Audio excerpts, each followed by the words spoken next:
All right, let's jump to our segment, bandwagon riding. Are we jumping on or off?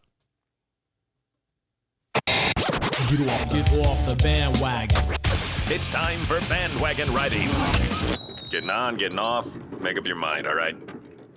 All right, so I think I heard you say that you left Hunter Henry on the bench. So are you jumping on the bandwagon? 22 fantasy points, 8 catches, 109 yards.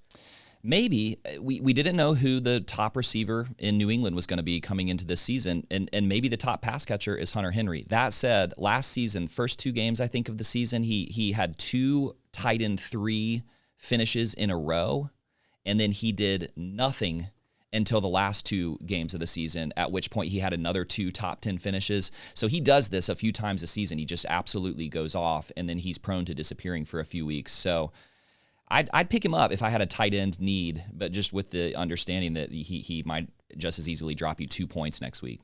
All right, what about Jamar Chase? Well, I'm jumping on the Hunter Henry bandwagon. Jamar Chase, are we jumping off? I guess is the question. It's hard to jump on after, two tough performances for him, but I go back to my philosophy on guys that hold out. I get nervous about them when they're not in practice, when they're not out there with the guys. They either get off to a slow start or they never start. But the thing about Jamar Chase is, I heard this stat today, he's known to get off to a slow start. The Bengals are known for getting off to a slow start. So it's hard to fully panic, but there's a slight panic at this point. Let me ask you about Quentin Johnston with the Chargers. 23 fantasy points, 5 catches, 2 touchdowns against the Panthers. So are you jumping on his bandwagon? I'd pick him up if he's on the waiver wire, but if you saw the way that he scored his 2 touchdowns, one, the Panthers defense totally lost him. He was wide open, and one, he just made a pretty, for him, an incredible catch as somebody who has drop issues. But again, it wasn't great defense, so no, I'm not optimistic that he's going to be this way the rest of the season.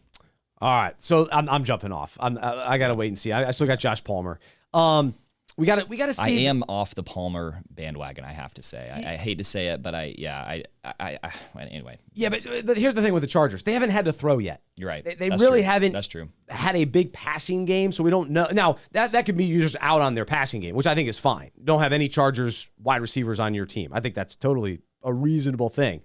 But as far as giving up on those guys, let's give it a few more weeks. Yeah. Okay. Maybe on Palmer Talk me off that ledge. or McConkey if guys are into good week 1, not so much week 2, not as involved.